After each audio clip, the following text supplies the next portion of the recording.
Pope Francis's first major document, The Joy of the Gospel, has created a media firestorm. Is he condemning capitalism, revolutionizing the papacy? We'll explore it in depth with Bishop Robert Morlino of Madison, Wisconsin. And U.S. diplomacy at the Vatican is at a crossroads as the Obama administration decides to merge the U.S. Embassy to the Holy See into the Italian Embassy. Is this a diminishment of the U.S.-Vatican relationship? Former Vatican ambassadors Jim Nicholson and Ray Flynn weigh in.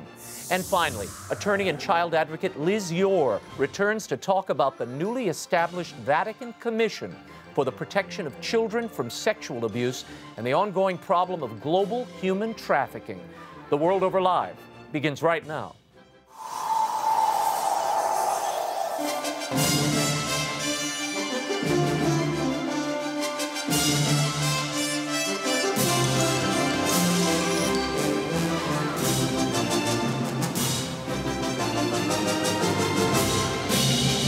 Now, from Washington, D.C., Raymond Arroyo. A warm welcome to all of you joining us in the United States and the world over. Bishop Robert Morlino, Ambassadors Ray Flynn and Jim Nicholson, as well as Liz YORE, are all straight ahead. As always, if you'd like to weigh in on tonight's program, send your tweets to Raymond Arroyo or drop us an email at worldover@EWTN.com. Lots to get to, but first, here's the brief, the news from the world over this week.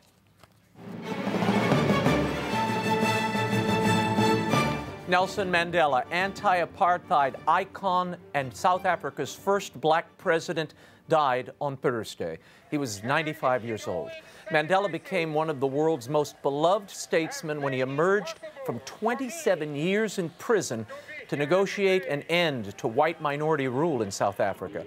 In February of 1990, Mandela was freed. Blacks across the country erupted in joy, as did many whites. Mandela took charge of the African National Congress, shared the 1993 Nobel Peace Prize, and was elected president by a landslide in South Africa's first all-race election the following year. His death closes the final chapter on Africa's struggle to cast off white rule, leaving the world with indelible memories of a man of peace and enduring faith. South African President Jacob Zuma made the announcement at a news conference saying, "We've lost our greatest son. May Nelson Mandela rest in peace." More trouble for the Christian population in Syria. On Monday, jihadist rebels abducted 12 nuns in the town of Ma'alula, just outside of Damascus. Approximately 40 Greek Orthodox sisters run an orphanage there. Rebels and forces loyal to President Assad have been fighting for control of Ma'alula for months. Many Christians have already left the area as they've been the repeated targets of Islamist rebels. In September, 3 Catholic men from the same town were slain by jihadists. Pope Francis asked Catholics to pray for the 12 nuns during his Wednesday audience. The Syrian Greek Orthodox Patriarch is pleading for the nuns' release.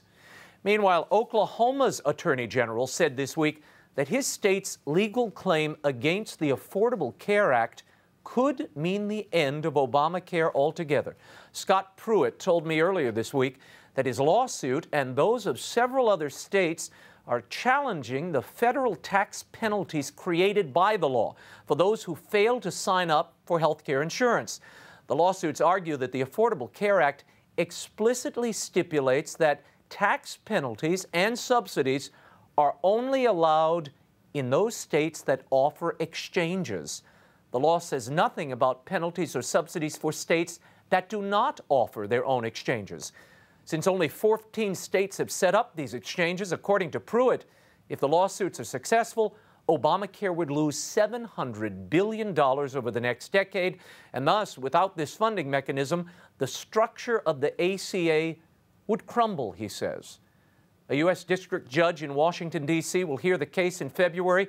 The Obama administration says Congress intended to provide insurance to everyone, and therefore national subsidies and penalties are needed.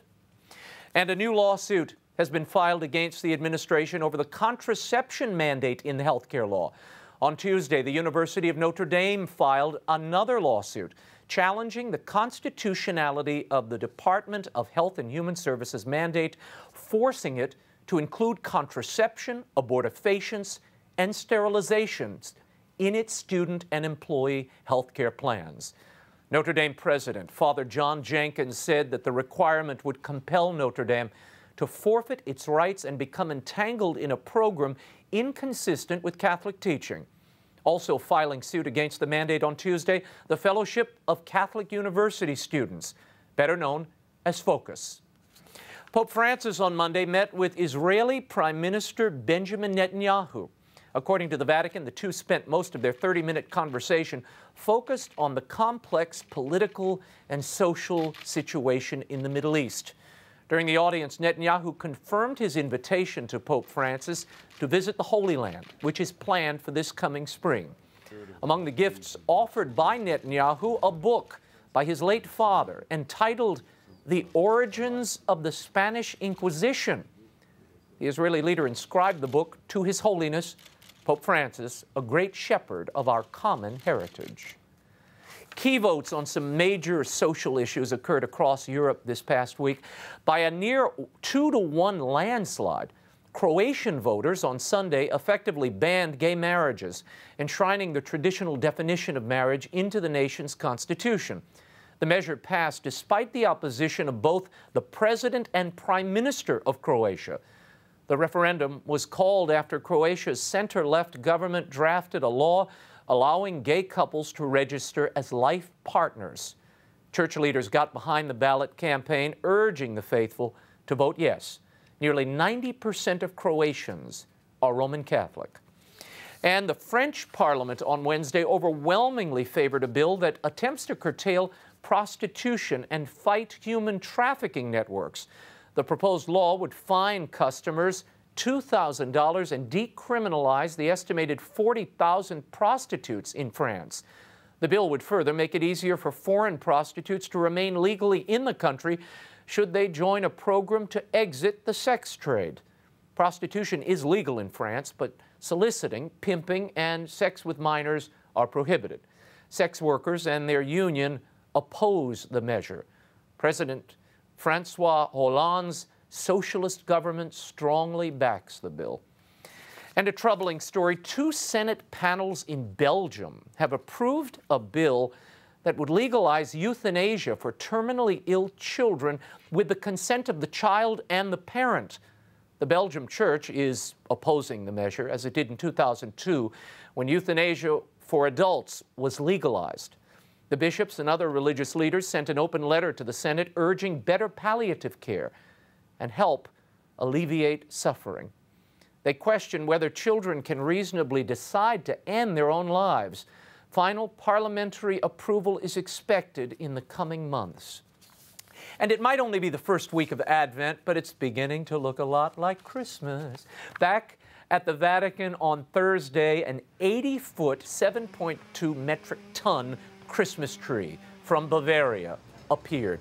It was erected in St. Peter's Square. Every year, a Christmas tree is donated by a different country and transported to the Vatican for display. The Bishop of Regensburg said, "We're proud to be able to bring a Christmas tree from the center of Europe to the center of Christianity." The tree will be decorated and lit in the coming days. And behind me, here at the Capitol on Tuesday, House Speaker John Boehner and several dozen school-aged carolers are on hand to illuminate the Capitol Christmas tree.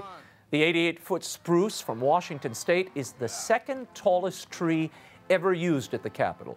It was decorated with more than 5,000 handmade ornaments by children across the country. It's very pretty. When we return, Pope Francis released his first apostolic exhortation, and he sparked headlines, praise, and outrage around the world. I know you and your friends are discussing it. What did the Pope really say? We'll unpack it for you with Bishop Robert Morlino of Madison in studio. The World Over Live continues in a moment. Stay there.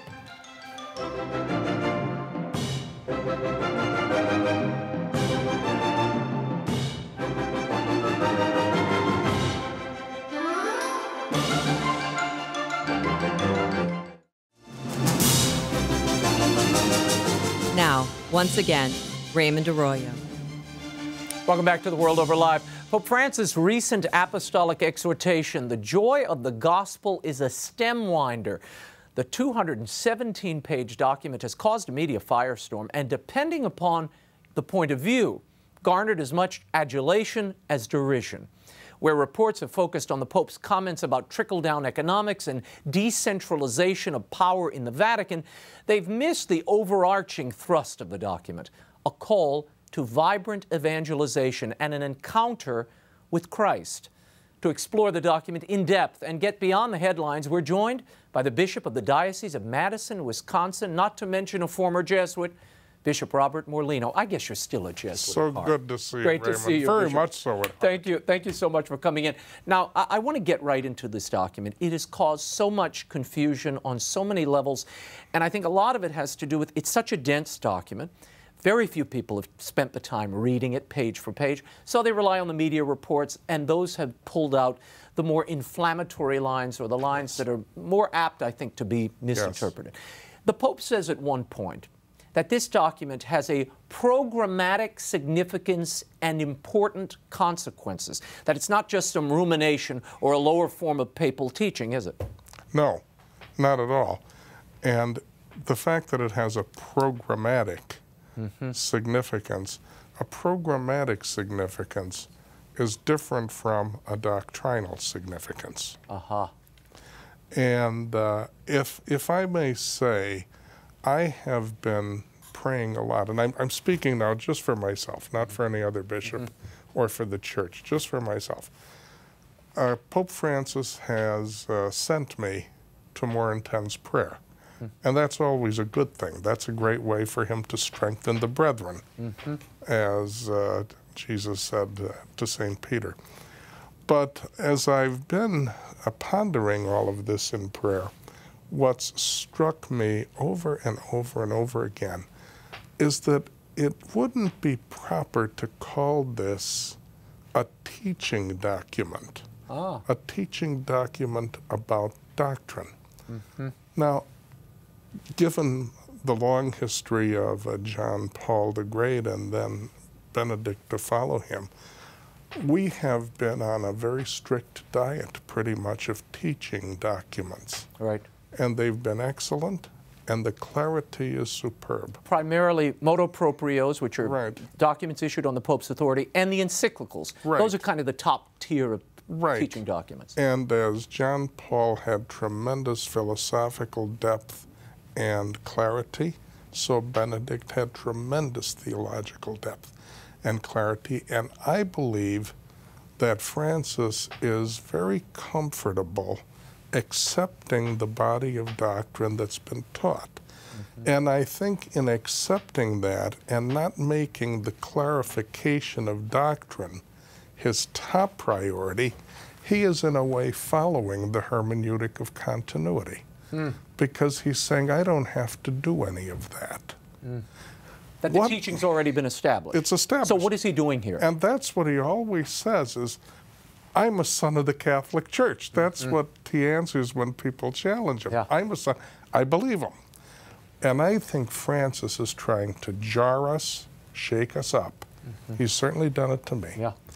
And dislodge us from our ordinary place from which we pray and think and everything else, so that, what does he tell us to do once we get dislodged? Keep your eyes fixed on Jesus. Keep your eyes fixed on Jesus. It is like a mini retreat in some ways. And I think that's what he wants us to do. And so I don't look for clarification of doctrine. There is enough ambiguity in what he writes, and there are seemingly different positions about the same doctrines in what he writes. But I think what he's trying to do is evangelize in this sense. Before we can open people really to look at Jesus, we've got to remove them from their own safe places. And I presume that the doctrine which has been so clearly taught by John Paul and by Benedict and by all the councils of the Church stands. So, and that he's really not trying to get at that, but rather a programmatic, he said. Programmatic for what? For teaching doctrine? I don't think so.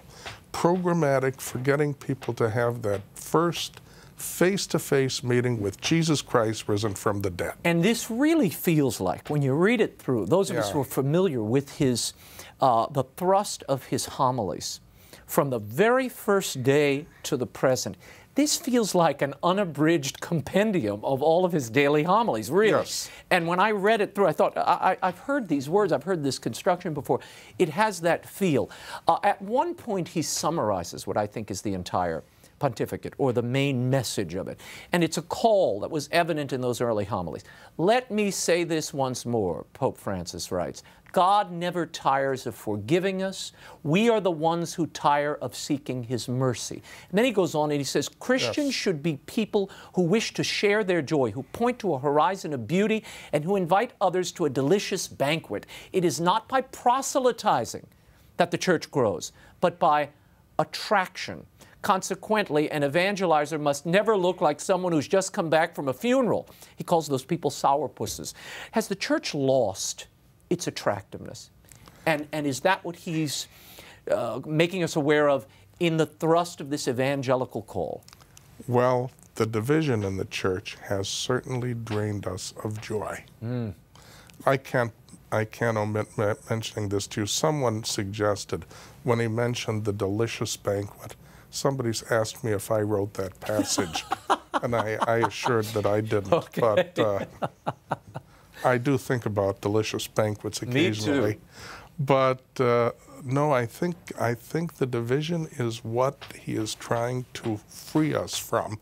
Let the Lord use him to free us from all of those places where the division foments within us. Mm-hmm. And I think right now, with the clarity that we have of doctrine from the last two pontificates, I think he couldn't render us a greater service, really. Let's talk about the essentials, and he brings this up in the course of the document. Here's the quote. Pastoral ministry in a missionary style is not obsessed with the disjointed transmission of a multitude of doctrines to be insistently imposed. The message has to concentrate on the essentials, on what is most beautiful, most grand, most appealing, and at the same time, most necessary. The message is simplified while losing none of its depth and truth, and thus becomes all the more forceful and convincing. That really describes his public witness of the faith, isn't it? And I think that's a very Benedictine kind of passage, because he's talking about the identity of beauty and truth, the attractiveness of beauty, the forcefulness of truth, and he is echoing Benedict's constant theme, we don't impose, we propose. Yeah. That sounds very familiar and very continuous to me. I think of my friend Father Richard Newhouse, who always used that phrase. He also had this to say, and I found this curious and interesting, and it's almost a papal disclaimer.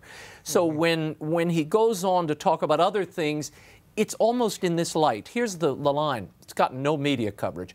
Countless issues involving evangelization today might be discussed here. And again, this is about evangelization.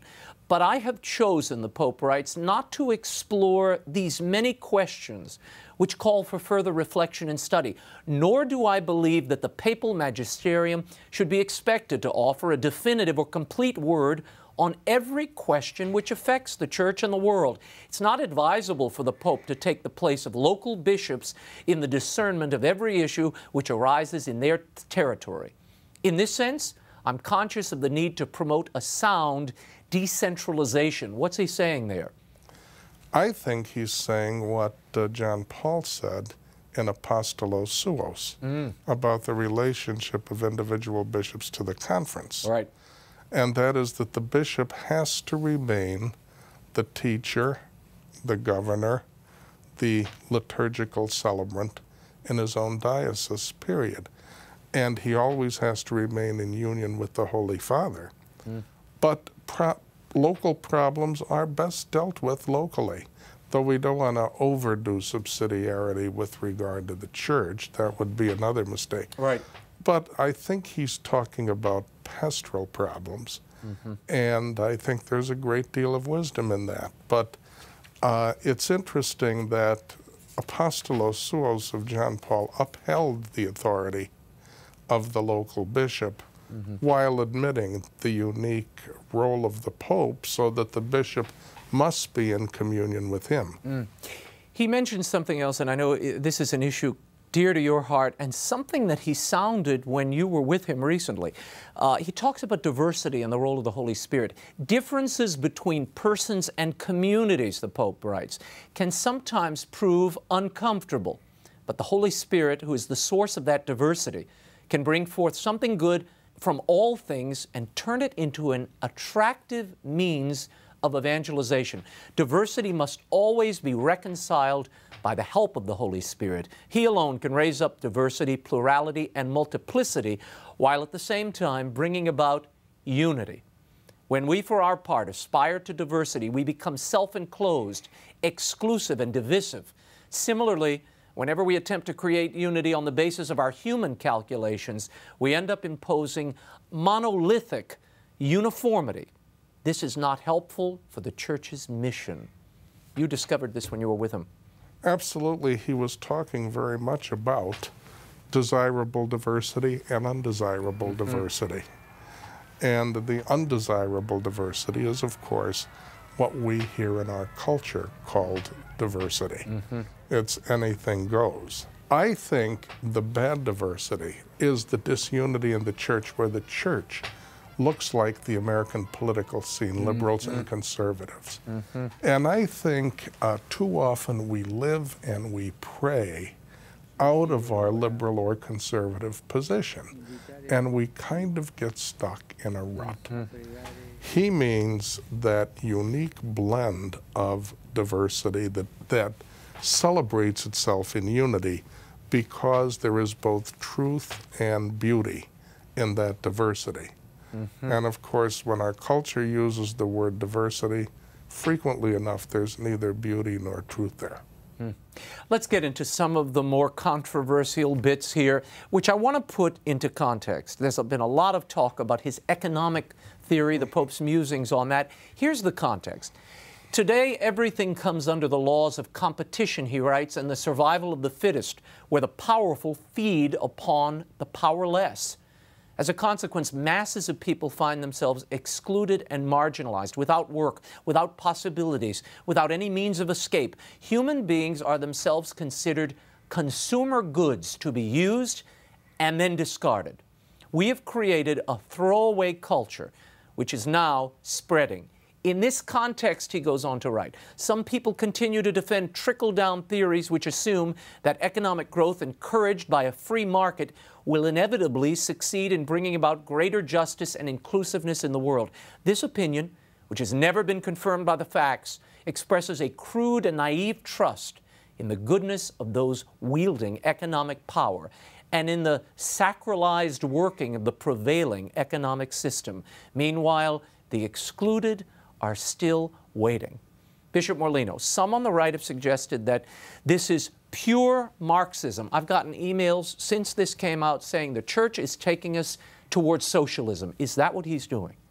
Well, in the first place, that issue of the translation needs to be resolved, because whether or not, quotes, unfettered capitalism inevitably leads to is an issue. The other possible translation is they claim that unfettered capitalism by itself brings about. And of course, no single whatever by itself will heal this problem. Correct. And so I think the translation needs to be clarified. But I think, again, Benedict is not trying, Pope Francis is not trying to revise the teaching of John Paul in Solicitudo Rei Socialis. I think whatever he writes has to be understood in that context, and that he's saying that economy is really at the service of the person and is to be lived out in solidarity. That is, there is a moral component to it, and we can't pretend that markets by themselves would achieve the moral goodness of economic behavior, because it can't happen. Now, Sam Gregg of the Acton Institute, of course, people know Father Robert Sirico from the show. Sam Gregg has written and said, look, opening up markets have helped to reduce poverty and create new opportunities and end poverty, particularly in Eastern Asia. And he's pointed out also that when the Pope mentions this notion of unfettered markets, open markets, free markets, autonomous markets, that there really is no such thing, that all markets are regulated, particularly in the Western world. Your thoughts on that? Yeah, it does seem that unfettered capitalism is a concept rather than something concrete that you find here or there. But again, the Pope is stirring up the waters. He is not teaching or revising the doctrine of solicitudo rei socialis. Let me ask the question, because I've gotten this question so often this week. How binding is a document like this on the individual Catholic? And I'm not talking about the moral teachings. I'm talking about economic theory musings and ideas on anything from cuisine to entertainment. Well, the papal magisterium can rise to the level of infallibility only in matters of faith and morals. And this kind of an economic judgment would not qualify as something that is to be held by all the faithful. It's a prudential judgment that the Pope seems to be making an offering.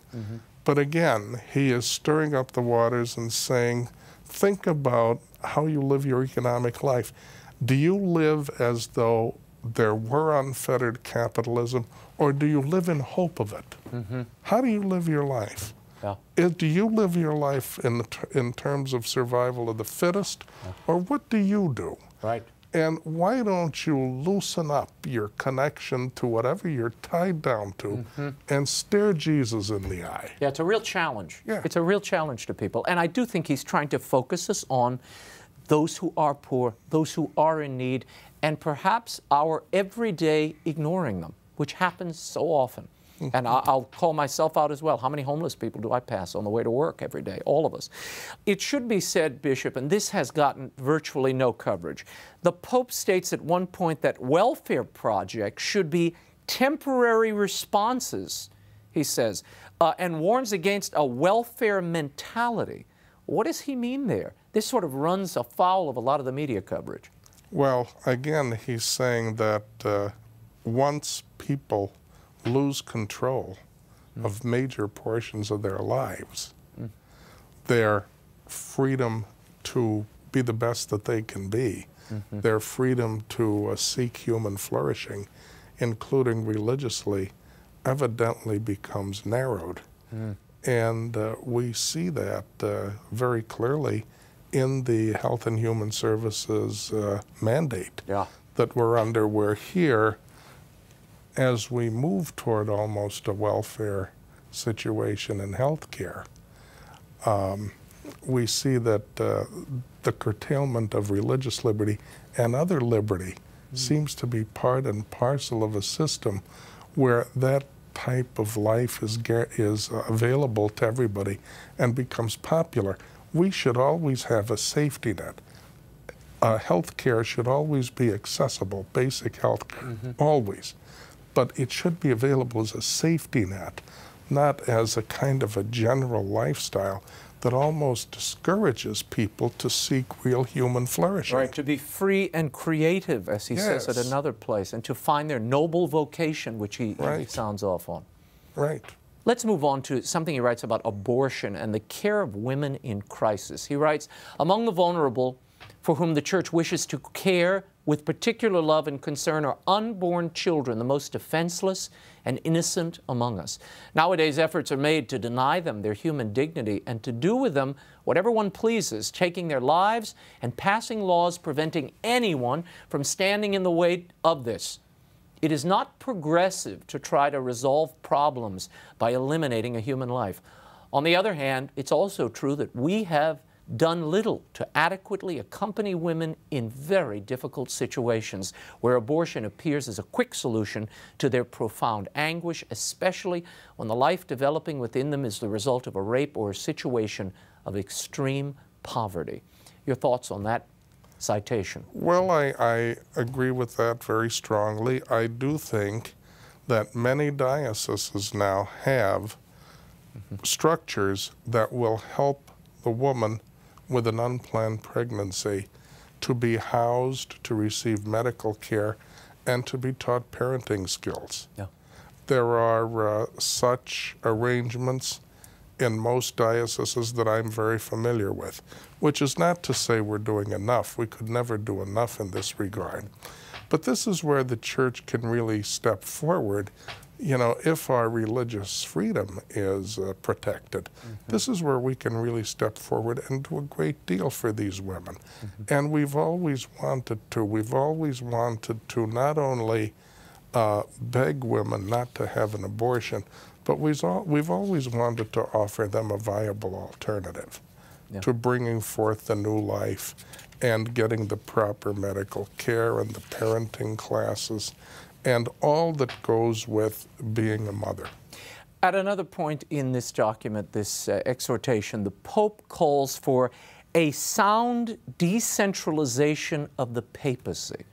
This has been interpreted by some as meaning the Pope is going to open up authority, allow a more generous decision-making. Is that what he's doing here? Well, again, I think that the teaching of Apostolos Suo stands. I think that bishops can resolve local problems, but they always must do so in a way that preserves their union with Peter, with the Holy Father. They have to. It, I think, is very clear, even if we look at voting patterns in the Conference of Catholic Bishops, that bishops have different approaches to the same thing, and that if we were to move this way in the area of doctrine, the doctrine would quickly become muddied, I'm afraid, because of diversity of doctrinal teaching among bishops. And that sometimes creeps in, even though every bishop wants to believe that he's in communion with Peter and with his brother bishops. He wants to believe that. He's trying to do that, but sometimes it clearly doesn't work out. And Peter has to be the final word. Right. Bishop Robert Morlino, thank you so much for being here. God love you, Raymond. Thank you. Thank you. You can keep up with Bishop Morlino's columns at the Diocese of Madison at his website, madisondiocese.org. It's catchy. Up next is the diplomatic relationship between the U.S. and the Holy See in jeopardy after a new State Department decision. Two former Vatican ambassadors believe it is. Raymond FLYNN, who served under Bill Clinton, and Jim Nicholson, who served under George W. Bush, join us when The World Over Live continues. Don't miss it.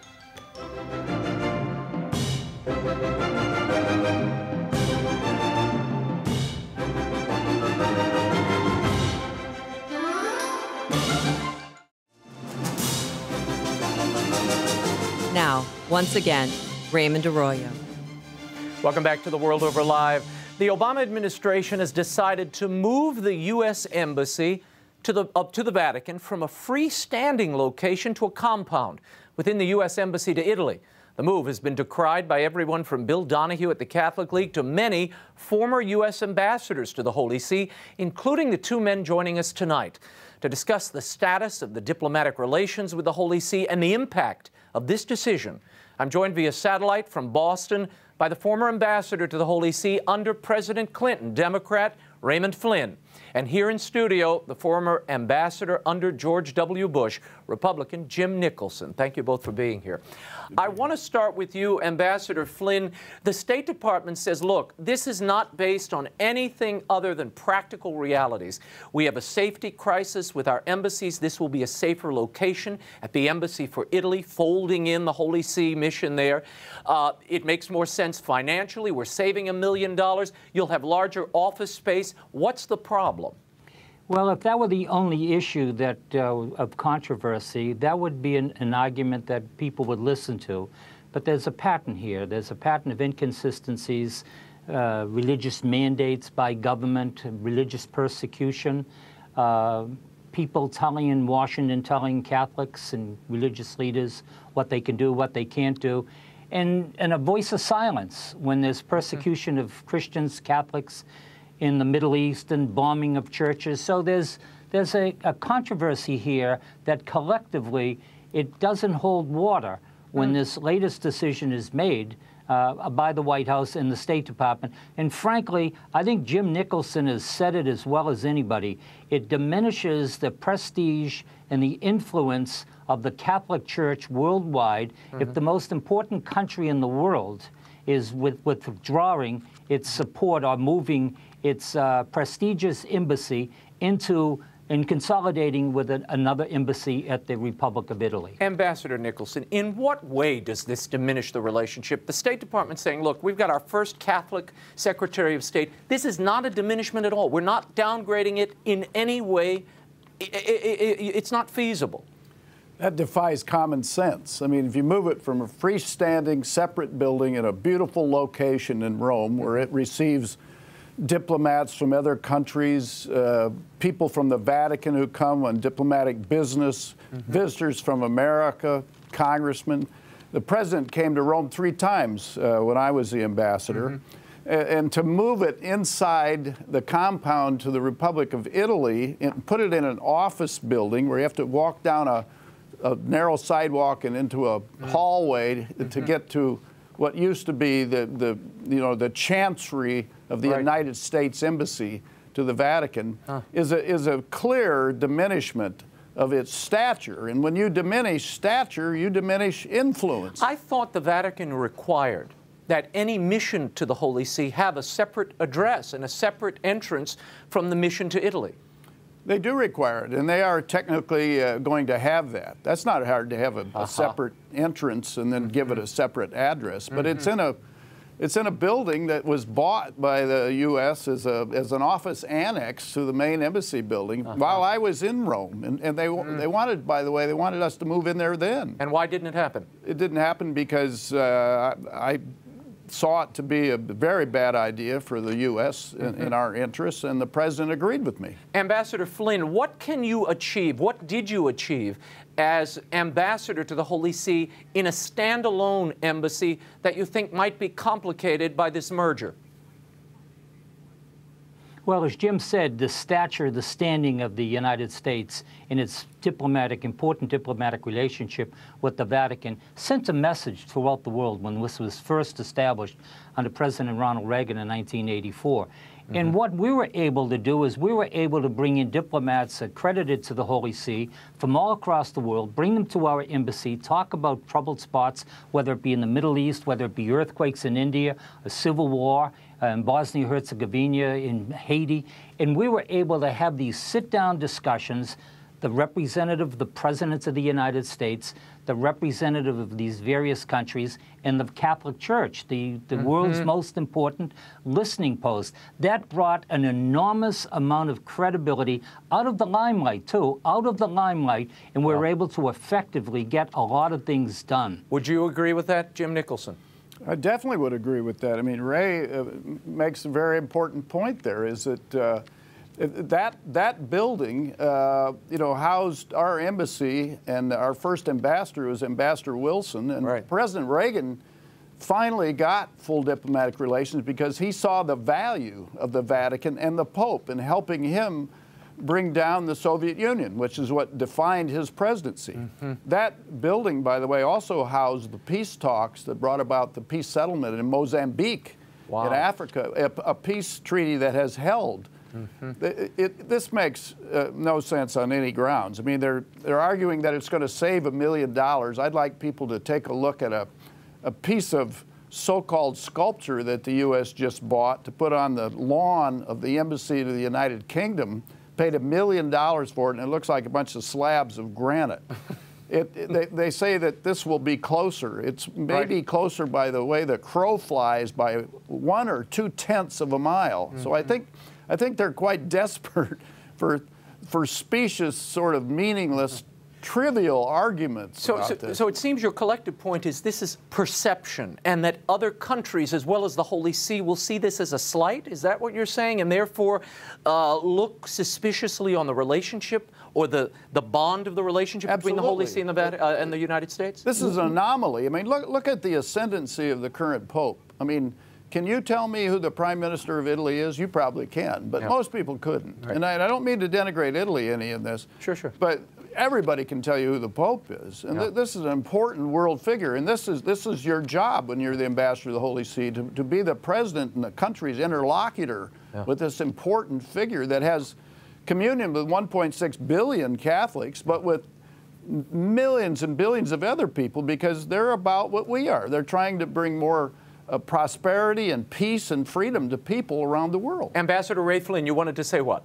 Yeah, I wanted to say that in my experiences traveling throughout the world on behalf of the President and the government of the United States, and having that portfolio of being the President's representative to the Catholic Church, and having the personal relationship that I've had with John Paul II, that opened an enormous door for me to get things done, to be taken seriously, to have that level of credibility. We don't want to go backwards on that. Whether you be Democrat or Republican, this isn't a partisan issue. This isn't a political issue. This is about what is best for the United States, what is best for diplomatic relations with countries throughout the world, and the most important diplomatic voice, a voice that has no political objective or geographic objective, the Catholic Church. They can be an enormous, effective, helpful partner in the United States diplomatic mission. Ray Flynn and Jim Nicholson, I want to return to something that Ambassador Flynn mentioned when we started this conversation.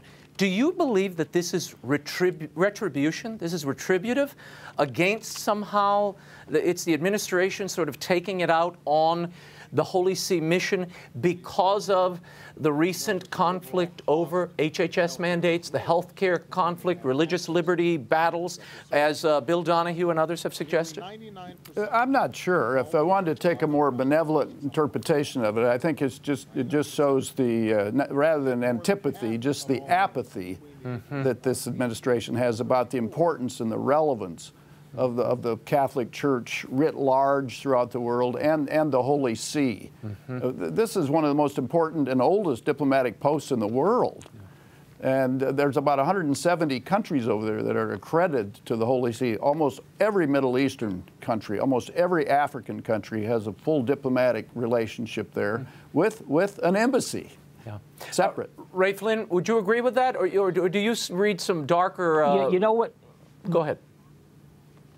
Well, you know, Raymond, when I see the strained relationship that the United States has diplomatically with other countries, particularly in the Middle East, it would suggest to me that would be in the United States' interest to have the Catholic Church, the Vatican, the Holy Father, the Pope, have that institution as an ally in the war on the objective of peace and stability in the world, not to create this image that we're distancing ourselves, we're distancing ourselves from the most important moral voice in the world.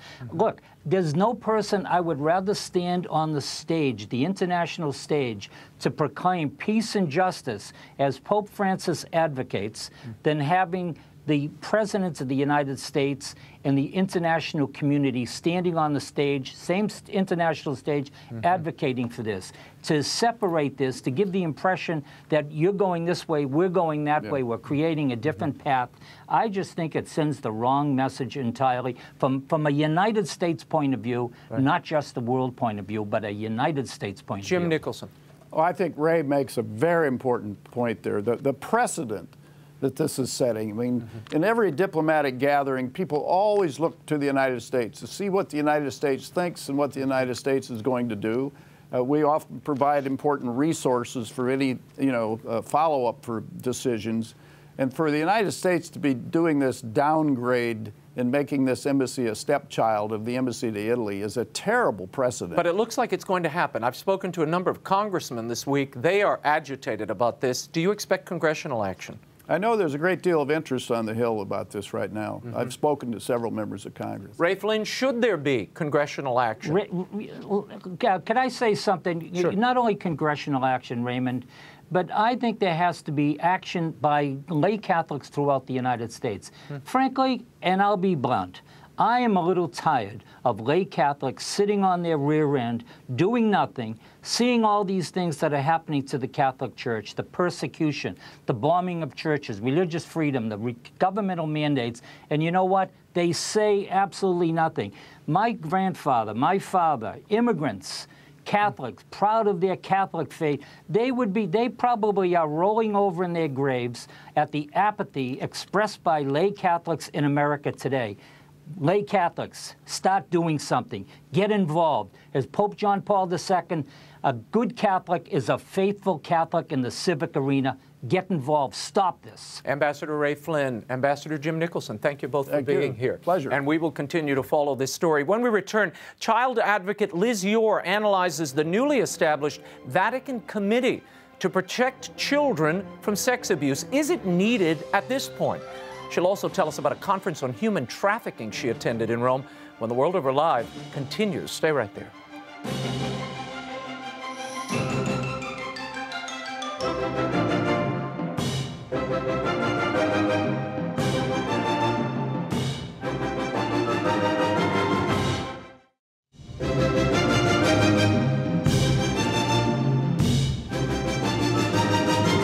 Holy Father has decided to establish a very specific commission for the protection of children, so that the commission will be able to advise the Holy Father about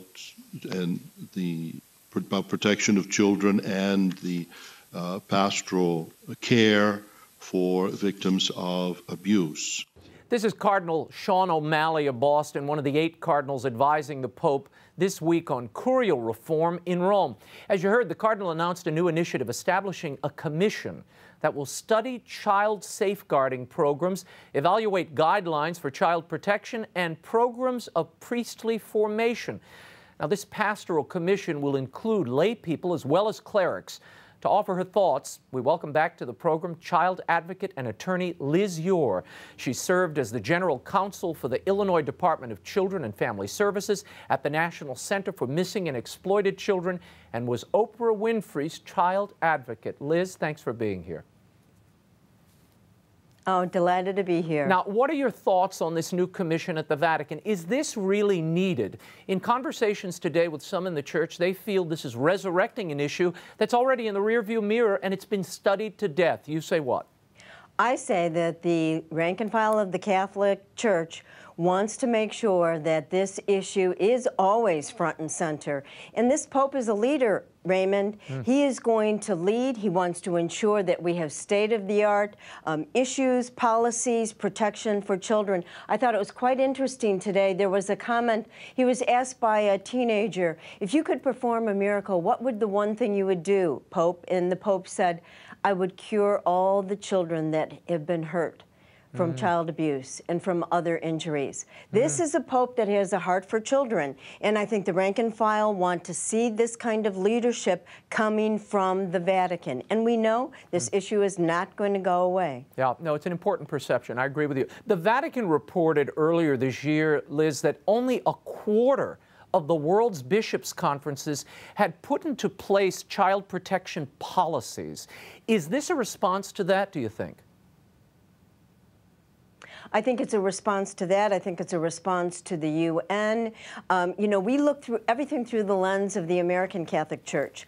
It's a big world, and the Pope needs to address these issues in Africa and Asia and every corner of the world where they're Catholics. And for that reason, he wants a unified system that will ensure that children are protected. This is the most important issue, I believe, to Catholics in the pew. It's often the reason that people say that they've left the church is because they don't have confidence that the Vatican and the bishops will protect children in the Catholic Church. Let's touch for a moment. The UN was asking the Vatican to offer up information on its internal investigation of these sex abuse, clerical sex abuse cases. The Vatican said they will not offer up that information. Some say they're holding out, they're holding back. You say what? Is this the same UN whose peacekeepers were raping women and children in Africa and in Haiti? I say let the UN clean its own house. And it's also the same UN where Christians around the world are getting butchered and killed, and the UN is largely quiet and silent about this issue and calling it sectarian violence when Catholic churches in Nigeria are being bombed and Catholics are being killed. So for my sake, I think the UN needs to clean its own house, and the church, especially under the leadership now of Pope Francis, is going to be able to demonstrate to the world the gold standard in child protection, which I think that the UN, quite frankly, should take a page from. I want to go to a topic that we have covered many times before on this program. You recently attended a Vatican workshop on human trafficking. First of all, how widespread, Liz, is this epidemic? This is a global problem that's growing in leaps and bounds exponentially, as a matter of fact. What we learned is that the trafficking of human beings, women and children largely for purposes of sex, 80% of them, is a larger enterprise than the trafficking of guns and drugs. And it's quite simple. Guns and drugs are contraband that can be identified easily. Children that are and women who are being trafficked across borders are not identified as contraband. It is a $32 billion operation. Organized crime is involved in it, and it continues to grow in every corner of the world. And so the Pope wanted all of us to look at it, at this issue. How instrumental is the Church in preventing human trafficking, and what vulnerabilities do you see arising as the Church is really being pushed to the margins in the wider society and retreating from the social services?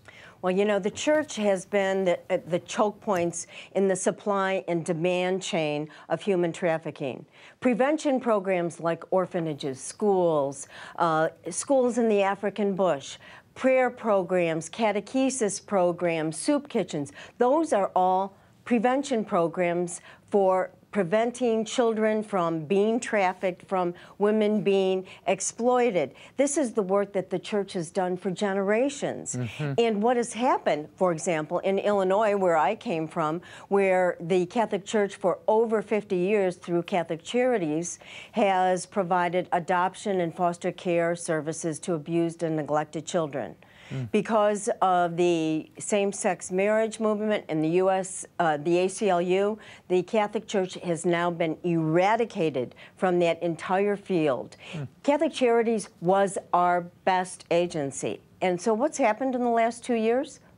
The number of children in Illinois who have been killed, abused and neglected children who have been murdered, has been the highest we've ever seen in 30 years. I mean, I think we're going to see this everywhere where the Church is being, as you say, Raymond, pushed to the margins, is that the great work, Catholic Charities was the finest agency, private agency that we had. We know that with the human trafficking grant that the bishops oversaw, and we're now no longer have that grant. The excellence work of Catholic Charities is now being trumped by ideology. And who's going to get hurt? Children. You've once said that we can't incarcerate ourselves out of this problem, and I guess the Church was one of the great bastions sort of protecting these kids, and we're talking about 300,000 young people in the United States trafficked for sex purposes, 30 million estimated worldwide. What's the newest trends propelling this human trafficking, the latest markets, if you will? The latest markets, which we learned at the Vatican conference, is that because of the same-sex movement, marriage movement, now the commodity is babies. Everybody wants babies. And so they're seeing a huge spike in surrogacy, wombs for rent. And so what happens? It is the poor, vulnerable women who are kidnapped, who are raped, impregnated, their children are sold to couples in the wealthy countries who are demanding children. And so as a result, we're also seeing the trafficking of human eggs. I think we have to take a very close look at this. This is one of the reasons why the commodification of children is why the Catholic Church has fought so just vigorously against this issue, is that it is always children that pay the price. And now we're seeing in human trafficking, this brave new world, Orwellian methods are now being used to create children, however we do it. Yeah. Liz, it's not only same-sex couples, it's also single individuals who are looking to obtain children and have children, create a family, if you will. That's right. And, from my experience in 30 years of child abuse, it is a mother and a father that a child needs to protect them from the evils that we're now talking about on this show. The predators that are out there, the internet, the pornography. A child needs the protection, the nurturing of a mother and the protection of a father. And for that reason, children are being denied the mother and the father in this brave new Orwellian world of where we are manufacturing children for same-sex marriage couples and for single couples. And who gets hurt? The children. And we're going to have to wait 30 years until these children are grown up and will tell us about the pain, the suffering that they endured because of what is happening at this moment in time. Liz, 30 seconds. You learned something about the Pope in Argentina vis-a-vis human trafficking and his personal ministry. Tell me that. I did. There was activists from Argentina at the conference, and they told the story that in the middle of the night, often the Pope, as Cardinal Bergoglio, would sneak out, go to the shelters where they were trying to talk these women who were in sex trafficking rings, who were prostitutes, to leave their violent traffickers. And there the Pope came and talked to them and encouraged them to leave this awful lifestyle. I only know FBI agents who have a gun and a federal badge who are willing to do that in the United States. But here in the dangerous barrio of Buenos Aires, our Pope did this time and time again. He knows the streets. Elizabeth Yore, and I think that's why he's being a leader in this.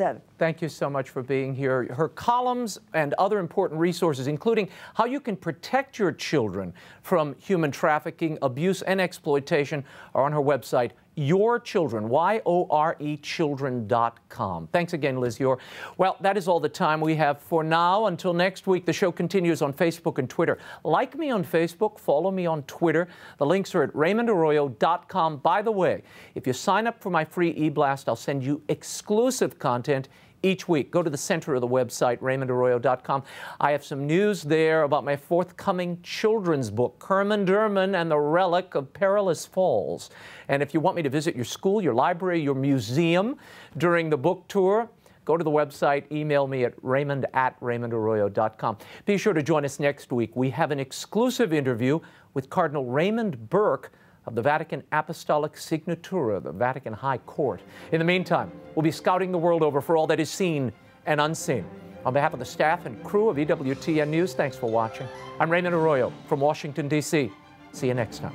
Bye now.